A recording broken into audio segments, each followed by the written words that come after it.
My name is Gemma, and I'm 33 years old. 3 years ago, I stood on my parents' front porch with a suitcase in one hand and a positive pregnancy test crushed in the other, when my mother screamed the words that shattered my family forever. "You're throwing your whole life away. Get out." My father didn't say a single word. He simply held the front door open even wider, like he was scared I might change my mind and try to stay. Like my being in that house for one more minute was something he just couldn't handle. I still remember that broken porch light flickering a dull yellow that night.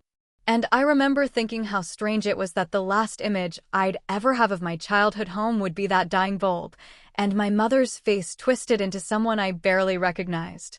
I was 29 years old then, 4 months pregnant, and completely on my own. The father of my baby bailed the second I told him the news. He disappeared so completely it was like he'd never even existed. And when I turned to the only people who were supposed to love me no matter what, they slammed the door in my face instead. My parents had always cared way more about appearances than they ever cared about me. My mother volunteered at the country club, sat on the boards of 2 different charities, and loved hosting fancy dinner parties where she'd brag about her daughter, the accountant, like I was some trophy she'd earned. An unmarried daughter expecting a baby didn't fit the perfect picture she'd spent years building. I was an embarrassment, plain and simple. And in her world, embarrassments got tossed aside. So I moved into a tiny studio apartment above a laundromat, the kind of place where the old pipes groaned all night long and the smell of detergent soaked through the floorboards. It definitely wasn't much, but it was all I had. I kept working for as long as I physically could, then went on maternity leave. By the time my due date finally rolled around, my savings were almost completely gone. One afternoon, sitting in the hospital parking lot, my hand was shaking so badly I could barely hold my phone. I called my mother anyway. The phone rang 4 times before she answered. When she finally picked up, her voice was flat, cold, like she couldn't care less. "This is the choice you made, Gemma. Don't call here looking for sympathy." Then she hung up before I could even get another word out. So I gave birth alone. No one held my hand. No one wiped the sweat from my forehead. No one told me I was doing a good job. The only person who stayed beside me was a kind nurse named Dolores. She remained 20 extra minutes after her shift because, as she put it, she couldn't stand the thought of me facing that moment by myself. When my daughter finally entered the world, I named her Wren. I wanted her name to be small, fierce, and free. Something that could spread its wings and fly away from anything that ever tried to trap or cage her. The 3 years that followed turned out to be the hardest years of my life. But, funny enough, they also became the most beautiful. I built a life for Wren from absolutely nothing. I found a bookkeeping job with a small landscaping company owned by a woman named Odalise. She let me bring Wren to the office whenever daycare plans fell through, taught me how to budget for a family of 2, and slowly became the closest thing to the mother I'd lost. I figured out how to repair a leaking faucet by watching online videos. I learned how to stretch one chicken into 4 different meals. And I discovered that real love could exist without money, without approval, and without needing anyone else's permission. Heck, that lesson changed everything. Wren grew into a curious, gentle little girl who loved collecting rocks from the sidewalk and giving every bird outside our window its own special name. She never realized she was missing grandparents because I made sure she never felt like she was missing anything at all. I hadn't spoken to my parents in more than 2 years when the knock finally came. It was a Saturday morning. Wren was standing beside me in the kitchen, quietly humming while helping me make pancakes. Then I heard it. 3 sharp knocks echoed against the front door of the little house I'd finally managed to rent after Odalise gave me a raise. I figured it was just another delivery. Instead, when I opened the door, my mother was standing there wearing a cream-colored coat I'd never seen before. My father stood 1 step behind her. Both of them wore expressions I hadn't seen since I was a little girl being dropped off for my first day of school. My mother's eyes barely landed on me. They immediately drifted past my shoulder, searching every corner of the room behind me. The instant they settled on Wren peeking shyly from behind my leg, something changed across her face. It wasn't warmth. It wasn't guilt. It definitely wasn't regret. It was calculation. Sharp, immediate, and so obvious it sent a chill through my entire body, colder than that flickering porch light ever had. "Gemma," my mother said softly. Her voice carried a sweetness I didn't trust for even a second. "We need to talk." She paused before adding, "It's about your grandfather." Then she actually stepped forward, slowly lifting her arms toward Ren as though she had every right in the world to hug a granddaughter she'd never bothered asking about, never mailed a birthday card to, never even acknowledged existed until this exact moment. Every muscle in my body locked up. 3 years. 3 years of complete silence. 3 years of absolutely nothing. And now they were standing on my doorstep, reaching for my little girl like she somehow belonged to them. "What about him?" I asked. My voice came out flatter than I'd intended as my hand instinctively pulled Rin closer against my side. My father cleared his throat and glanced toward my mother.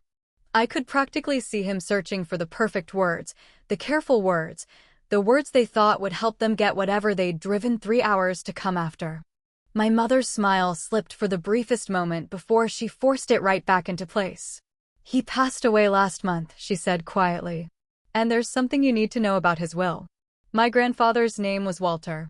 I hadn't seen him since I was maybe 10 years old, back when my parents still let me spend weekends with him before some family fallout I never fully understood pushed him out of our lives for good.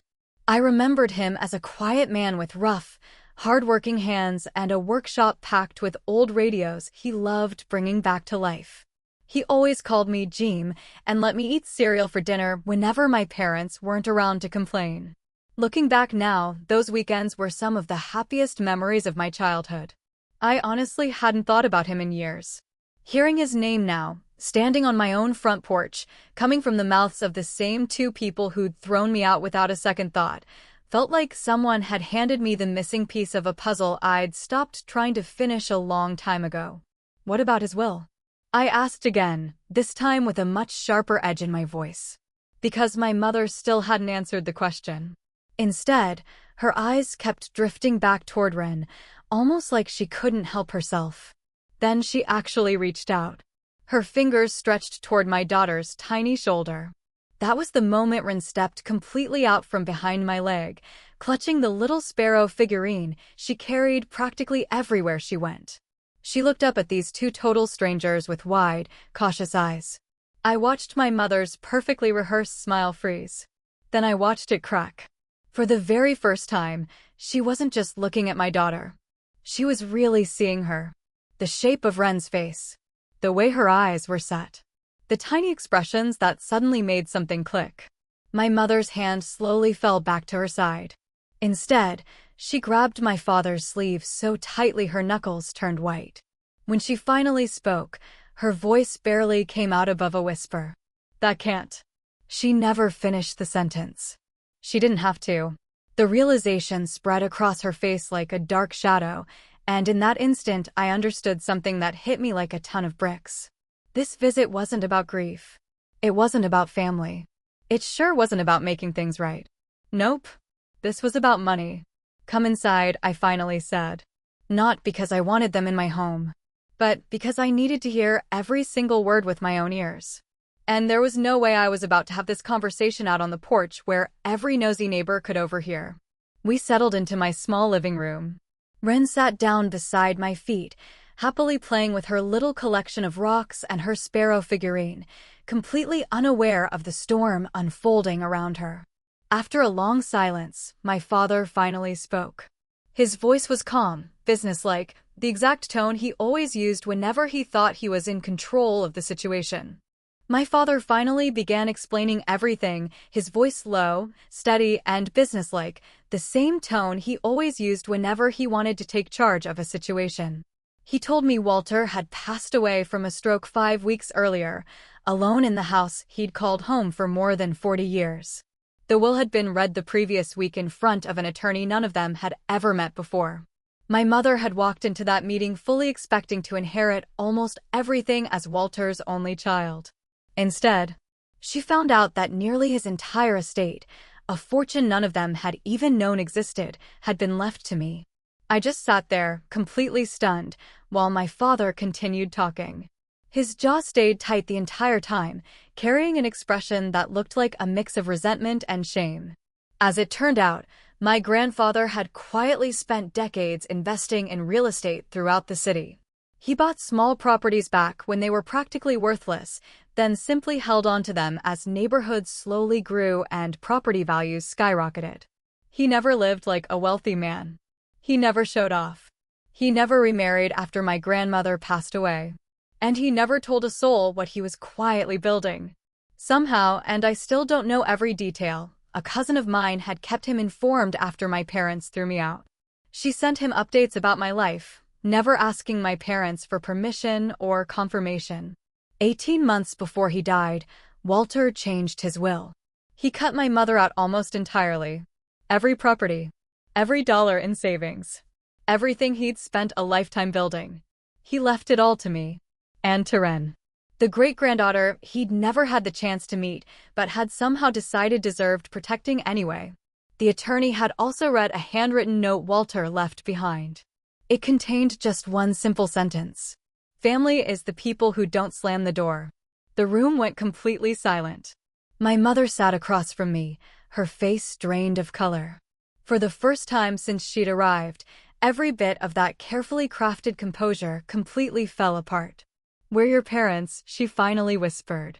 She said it like those 4 words alone erased everything that had happened. "We made a mistake, Gemma, but we're still your family." Her voice became more desperate. "That money belongs in the family. You could share it with us. We're your blood." Seriously. Those words landed harder than she probably realized. I looked at her for a long, quiet moment. Then my eyes drifted down to Ren. She was softly humming to herself while arranging her little rocks on the living room rug. She was safe. She was warm. She was loved. Exactly the way every child deserves to be. My mind drifted back to that flickering porch light 3 years earlier. I remembered giving birth completely alone. I remembered Dolores staying long after her shift ended because she couldn't stand the thought of leaving me by myself. I remembered every meal I'd stretched just to make sure Rin never went hungry. Every faucet I'd learned to fix. Every bill I'd somehow managed to pay. Every single sacrifice I'd made because there simply wasn't anyone else coming to save us. And in that moment, I realized we had already built the family we'd always needed. "You didn't want to be my family when all it cost you was a little embarrassment," I said quietly, meeting my mother's eyes without flinching. "You don't get to call yourselves my family now that it might cost me something." Not a single person said a word. I slowly stood up and walked to the front door. This time, I was the one holding it open. My father lowered his head and walked out without saying a thing. My mother stayed behind for just another second, staring at me as if she were still searching for some tiny crack in my resolve. Some sign that the daughter who used to beg for her approval was still standing there. She didn't find her. That version of me was gone. She disappeared the night they threw me out with nowhere else to go. Without another word, my mother finally turned and walked outside. I gently closed the door behind them. The soft click echoed through the house. For the first time in 3 years, the silence inside those walls didn't feel empty. It didn't feel lonely. It felt like peace. Real peace. I looked over at Ren. She smiled up at me, holding her little sparrow figurine in one hand and one of her favorite rocks in the other. "Mommy," she said with the sweetest little grin, "are the strangers gone?" I couldn't help smiling. "Yeah, sweetheart," I answered softly. "They're gone." She nodded like that was all she needed to know, then happily went right back to playing on the living room floor. Kids have a funny way of knowing exactly who belongs in their world and who doesn't. As I watched her laugh to herself, I realized something my grandfather had understood long before anyone else ever did. Family isn't built by blood. It isn't earned through shared last names. And it definitely isn't something you can throw away when life gets messy, then expect to claim back the second money shows up. Real family stands beside you when you've got nothing. They stay when everyone else walks away. They're the people who keep the door open instead of slamming it shut. Walter never got the chance to meet Ren. He never got to see the life we'd built together. But somehow, he still protected us. His final gift wasn't really the money. It was proving that someone had seen us. Someone had believed in us, even from a distance. And honestly, that meant more than any inheritance ever could. If this story touched your heart or reminded you that true family is measured by love, not blood, make sure you hit that subscribe button and join us for the next story.